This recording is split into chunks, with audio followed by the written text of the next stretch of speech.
não me escolhestes vós a mim, mas eu vos escolhi a vós, e vos nomeei para que vades e deis fruto, e o vosso fruto permaneça, a fim de que tudo quanto em meu nome pedirdes ao Pai, Ele vos conceda.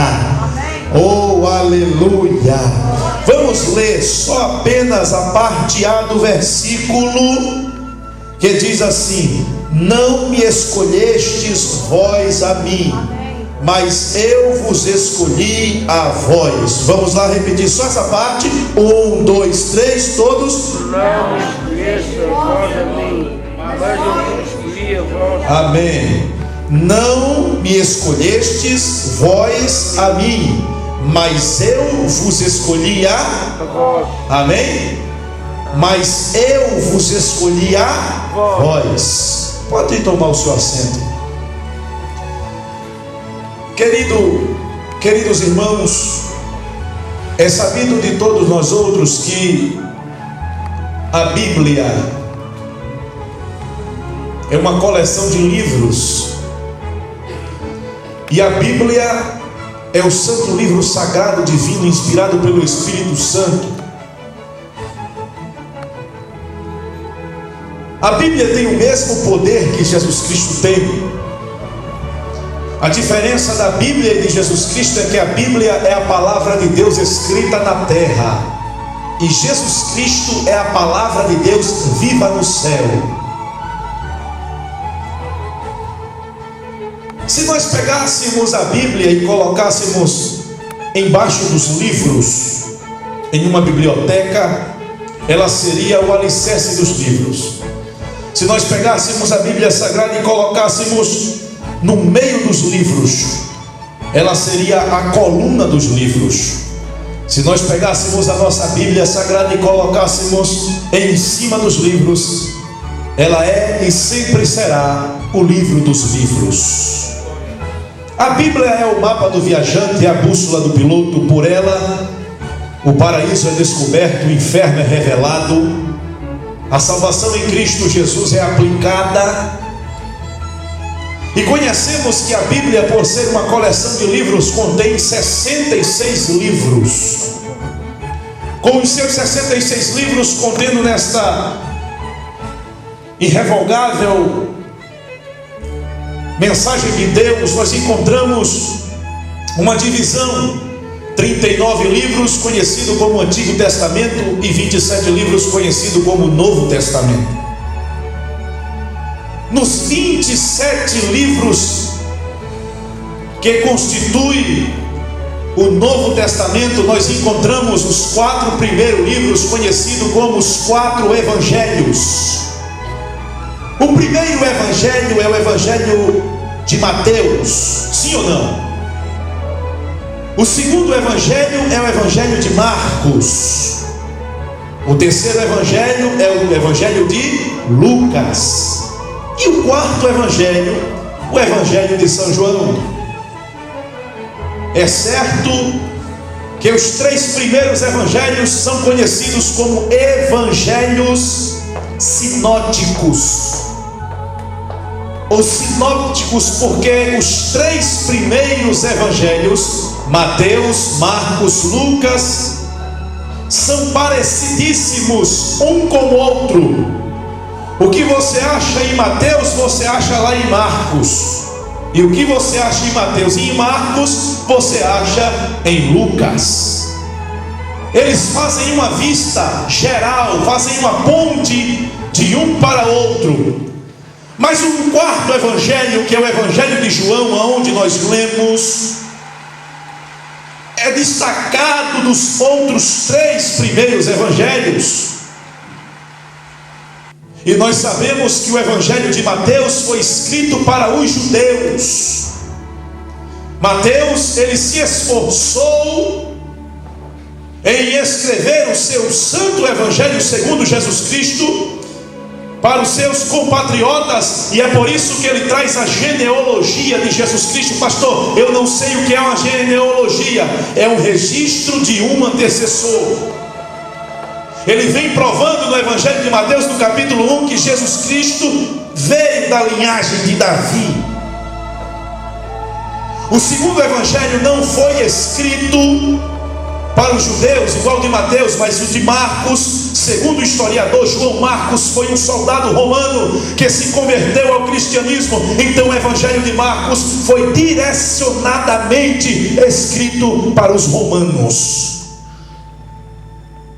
O terceiro Evangelho é o Evangelho de Lucas. Esse sim foi escrito para os gentios. Dr. Lucas se esforçou em colocar os efeitos da glória de Deus quando Jesus palmilhava por essa terra. Mas o quarto evangelho, que é o Evangelho de João, esse não foi escrito somente para os judeus, nem tampouco para os romanos e nem tampouco para os gentios.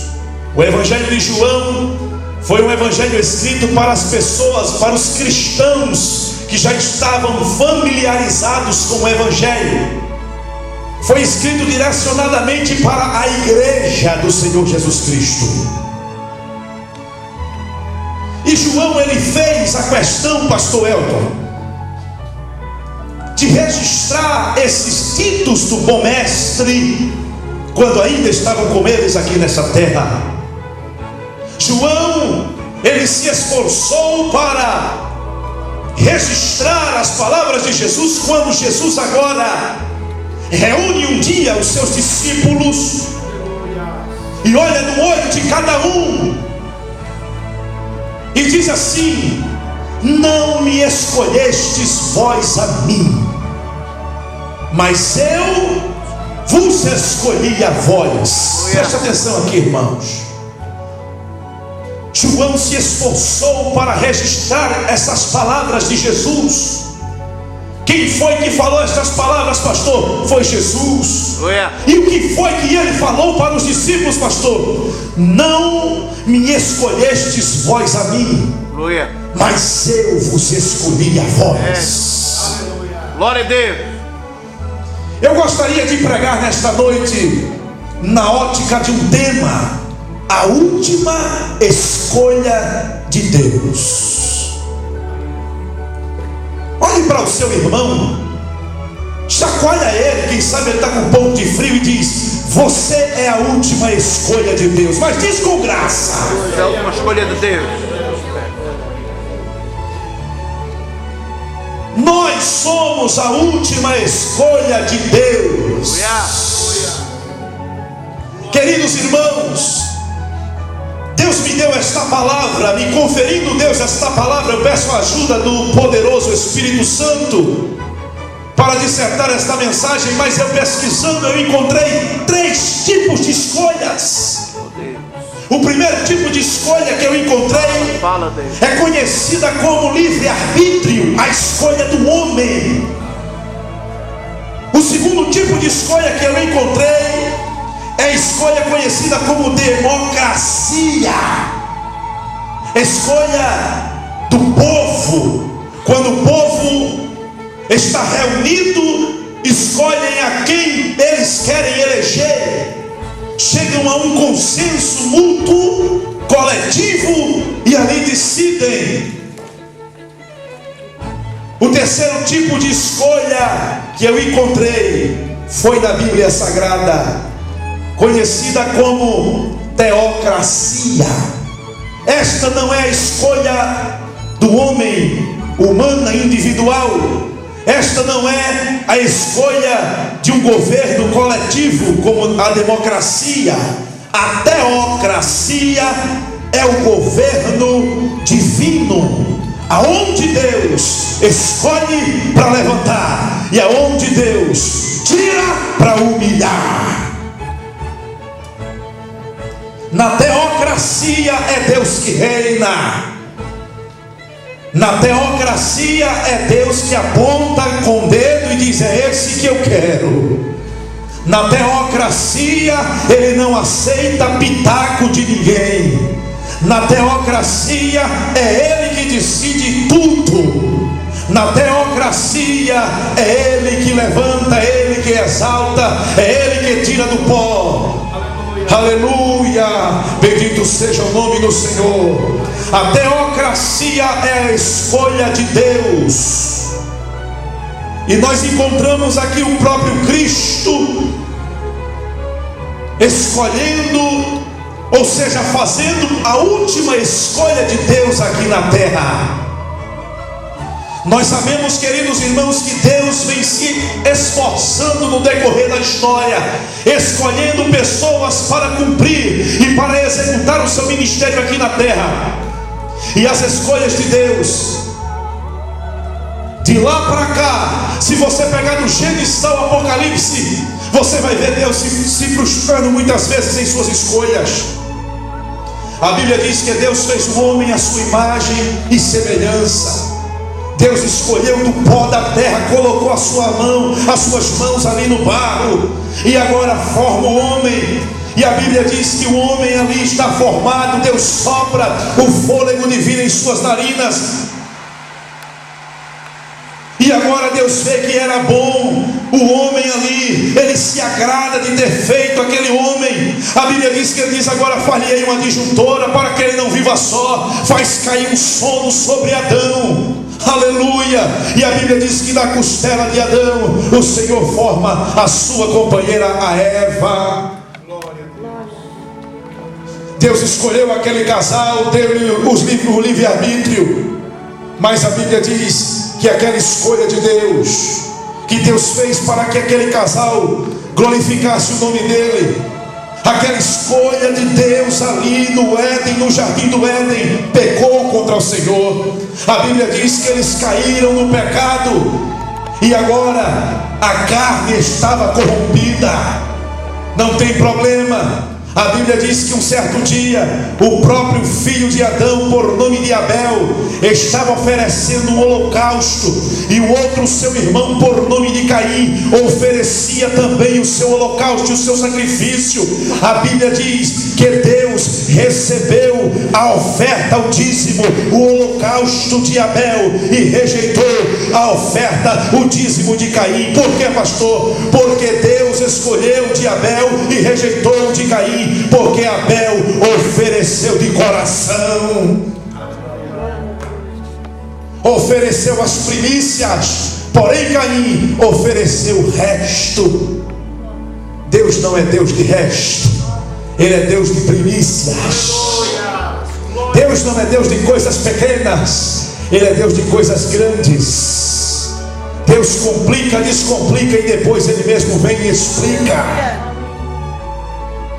Deus escolheu ali Abel, amou Abel e disse: é esse aí que eu quero para glorificar o meu nome.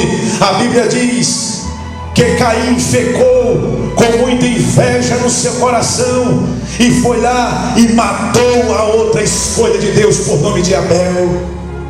Não tem problema. Deus escolheu Sete, e a geração piedosa, a geração de Sete, corrompeu-se o gênero humano mais uma vez. Os filhos de Sete foram procurar as filhas de Caim, e agora o gênero humano, no Gênesis capítulo 6, foi corrompido. Não tem problema. Deus escolheu Enoque. Enoque era tão santo que Deus não deixou ele muito tempo aqui na terra, arrebatou para ele. Não tem mais ninguém escolhido na terra. Deus olha lá do céu, e quem ele vê? Um homem por nome Noé. Ele diz: é você mesmo, Noé. Noé vai, é escolhido por Deus. Deus disse: olha, faz uma arca. Deu toda a medida ali para Noé. Noé começa a construir a arca. O homem escolhido de Deus pregou 120 anos na terra, não ganhou uma alma. Mas tem uma coisa: no dia que Deus ia mandar o dilúvio, Deus disse: Noé, entra na arca. 120 anos pregou, não ganhou nem sequer o seu vizinho, mas a sua família ele ganhou. Aleluia. Glória a Deus. Não adianta você ganhar almas e mais almas e perder a sua família e perder a sua casa. Oh, aleluia. Eu lembro de uma expressão, abrindo um parênteses, de Josué. Quando Josué entrou na terra prometida, tempos depois, a nação de Israel se corromperam todos. Josué pegou a sua família e disse: se vocês quiserem desviar, desviem, mas eu e a minha família, eu e a minha casa, serviremos ao Senhor dos exércitos. Se for para Jesus, então dê uma salva de palmas bem bonita, porque Ele merece. Amém. Glória a Deus. Um certo dia Noé agora ganhou sua família, vai ser lavrador de terra. As águas do dilúvio baixam e a Bíblia diz que Noé agora planta uma vinha. Era a escolha de Deus. Noé agora pega do fruto daquela vinha, faz um vinho, embriaga-se, e a Bíblia diz que ele fica despido na sua tenda e entra quem? O seu filho Cã. E quando seu filho vê ele despido, ele nu literalmente, ele vai lá e diz para os seus irmãos: olha, o pai está embriagado na tenda, o pai está bêbado. E agora no outro dia, quando Noé fica bom daquele vinho, ele amaldiçoa o filho de Cã, Canaã, e ele diz: maldito seja Canaã e servos para sempre.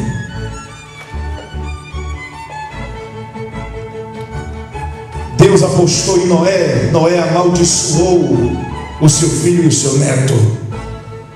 Com maldição não dá para servir a Deus. Não tem problema, a geração de Noé passa. Eu lembro que Deus também uma vez escolheu um homem por nome Moisés, príncipe do Egito. Com 40 anos ele foge do Egito, porque matou um egípcio. Mas a Bíblia diz que no meio do deserto, passado mais 40 anos, ele era pastor de ovelhas com 80 anos de idade. Ele deixa as ovelhas do seu sogro Jetro, que era sacerdote lá de Midian, e sobe no monte Horebe. E quando ele chega lá no monte, ele vê a sarça, e naquela sarça o fogo ardia, mas não consumia aquela sarça, a sarça inflamava do fogo. Moisés, conhecedor da química, da metafísica do Egito, ele sabia que aquele fogo não era um fogo real, era um fogo diferente, era um fogo que ele nunca tinha visto na sua vida, porque a sarça queimava, ardia no fogo, mas o fogo não consumia aquela sarça. Ele disse: esse fogo é diferente. E ele disse: agora me virarei para lá e verei aquela visão. Moisés estava com 80 anos de idade. Deus escolheu Moisés. Quando Moisés agora faz que vai virar, o anjo brada no meio da sarça de fogo e diz: Moisés, Moisés, tira a sandália dos teus pés, porque o lugar que tu estás é um lugar santo. Amém.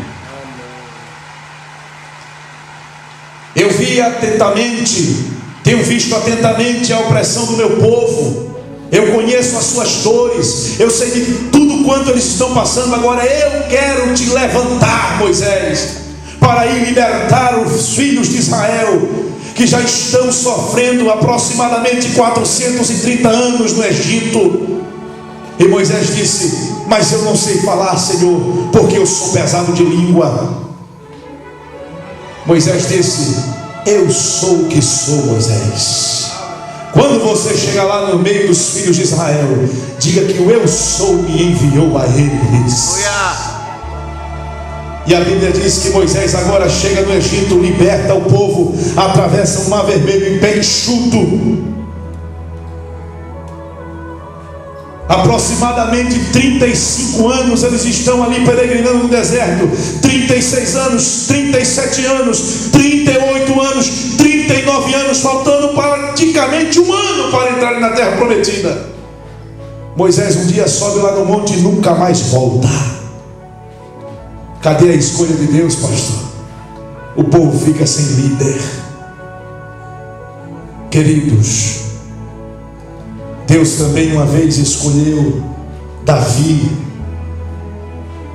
Quando Deus escolheu Davi, pastor Elton, Davi era pastor de ovelhas, a profissão mais humilhante daquela época. Ninguém dava valor para Davi, mas a Bíblia diz que Deus o tirou detrás das malhadas.